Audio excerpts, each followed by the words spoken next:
क्या आपके साथ कभी ऐसा हुआ है कि सामने वाला कुछ बोल रहा हो, लेकिन आपके मन के अंदर से आवाज आ रही हो, कुछ ठीक नहीं लग रहा। उसकी बातों में लॉजिक तो हो, शब्द भी सही हो, फिर भी दिल कहे ये सच नहीं बोल रहा। अब सवाल ये है, क्या हम बिना सबूत के किसी को झूठा कह सकते हैं? नहीं। लेकिन क्या इंसान का दिमाग और शरीर झूठ को छुपा पाता है? आचार्य चाणक्य कहते हैं नहीं, क्योंकि झूठ शब्दों से बोला जाता है, लेकिन शरीर सच्चाई दिखा देता है।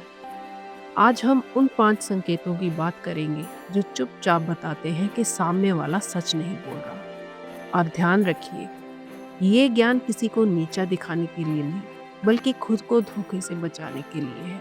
आचार्य चाणक्य कभी नहीं कहते कि हर इंसान झूठा होता है। वो ये कहते हैं कि हर झूठ के साथ डर जुड़ा होता है, और डर शरीर में हलचल पैदा करता है। इंसान कितना भी इंटेलिजेंट क्यों ना हो, झूठ बोलते समय उसका कंट्रोल कमजोर पड़ जाता है, और वही कमजोरी संकेत बनकर बाहर आती है। लेकिन एक बात साफ समझ लीजिए, एक संकेत झूठ साबित नहीं करता।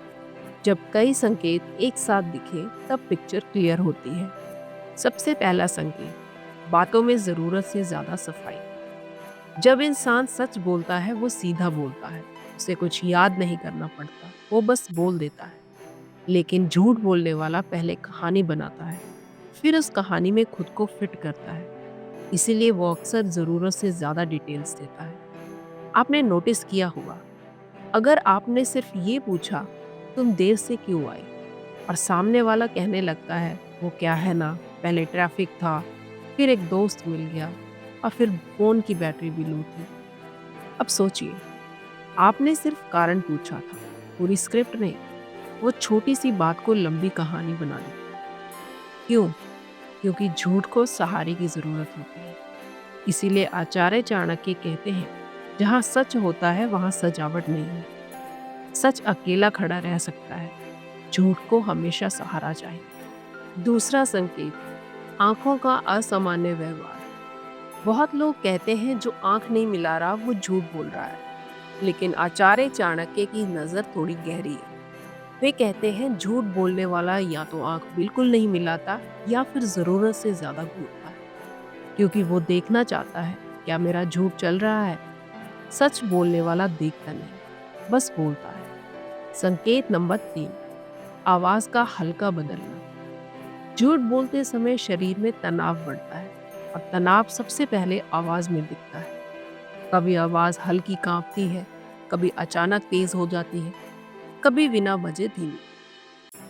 आचार्य चाणक्य कहते हैं, जब मन अस्थिर होता है तो वाणी स्थिर नहीं रहती। संकेत नंबर 4, हाथों और चेहरे की हरकतें। सच बोलते समय शरीर नेचुरल रहता है, लेकिन झूठ बोलते समय हाथ चेहरे की तरफ जाते हैं।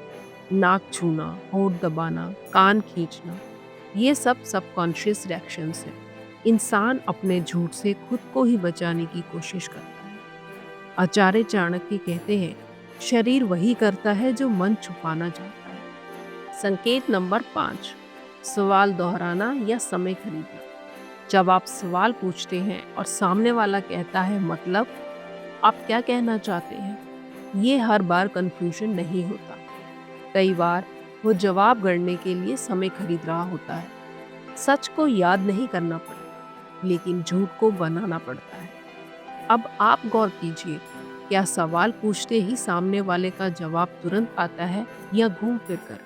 संकेत नंबर 6, गुस्सा या अचानक विक्टिम बनना। ये बहुत इंपॉर्टेंट संकेत है। जब झूठ पकड़ में आने लगता है तो इंसान दो काम करता है, या तो गुस्सा करता है, या फिर खुद को विक्टिम बना लेता है। तुम मुझ पर शक कैसे कर सकते हो, मैंने तुम्हारे लिए इतना किया है। आचार्य चाणक्य कहते हैं, जो सच में निर्दोष होता है वो सफाई देता है, डरामा नहीं करता। अब जरा गहराई में समझिए, झूठ एक बोझ है, सच हल्का होता है। इंसान झूठ बोलते समय एक साथ 3 काम करता है, सोचना, याद रखना और छुपाना, और यही ओवरलोड संकेत पैदा करता है। इसीलिए आचार्य चाणक्य कहते हैं, झूठ ज्यादा देर नहीं चलता, क्योंकि उसे निभाना पड़ता है। अब एक जरूरी बात, हर झूठ गलत इरादे से नहीं बोला जाता। कभी कभी लोग डर से झूठ बोलते हैं, कमजोरी छुपाने के लिए झूठ बोलते हैं। इसीलिए आचार्य चाणक्य कहते हैं, ज्ञान का उपयोग समझ से होना चाहिए, घमंड से नहीं। आपका काम है खुद को सुरक्षित रखना, सच पकड़ना नहीं। इस ज्ञान का इस्तेमाल किसी को नीचा दिखाने के लिए मत कीजिए, क्योंकि आचार्य चाणक्य कहते हैं, बुद्धि का मूल्य उसके उपयोग से तय होता है। हर इंसान डर में भी ऐसे संकेत दिखा सकता है। इसीलिए ऑब्जर्वेशन रखिए, जजमेंट नहीं। इस ज्ञान का असली फायदा 3 जगह है: रिश्तों में, काम की जगह और फैसलों में। आपको बोलकर झूठ पकड़ने की जरूरत नहीं, बस डिस्टेंस और क्लैरिटी रखनी है। आचार्य चाणक्य कहते हैं, जिसे आप बदल नहीं सकते उससे सावधान रहिए। अब वीडियो यहीं खत्म नहीं होती। आज जब आप किसी से बात करें तो सिर्फ शब्द मत सुनिए, उसकी बॉडी, उसकी आवाज, उसकी रिएक्शन पढ़िए और खुद से पूछिए, क्या ये सब एक दूसरे से मेल खा रहे हैं? अब अगर आपने ये वीडियो यहाँ तक सुनी है तो इसका मतलब है आप सिर्फ सुनना नहीं, समझना चाहते हैं। आज से एक बदलाव कीजिए, शब्द कम सुनिए, व्यवहार ज्यादा देखिए। अगर आपको लगता है कि ऐसी बातें आपको मजबूत बनाती हैं, ना कि वो इंसान जो बिना ठोस वजह के बार बार सोचता है कि लोग उसे नुकसान पहुंचाना चाहते हैं, उसके खिलाफ साजिश कर रहे हैं या उसे धोखा देने वाले हैं, तो इस चैनल को सब्सक्राइब कीजिए, क्योंकि यहाँ लोगों को जज करना नहीं, खुद को बचाना सिखाया जाता है। और इस वीडियो को उस इंसान तक ज़रूर पहुंचाइए जो बार बार धोखा खा रहा है, क्योंकि वो सिर्फ शब्दों पर भरोसा करता है। तो इसी के साथ मिलते हैं नेक्स्ट एपिसोड में। धन्यवाद।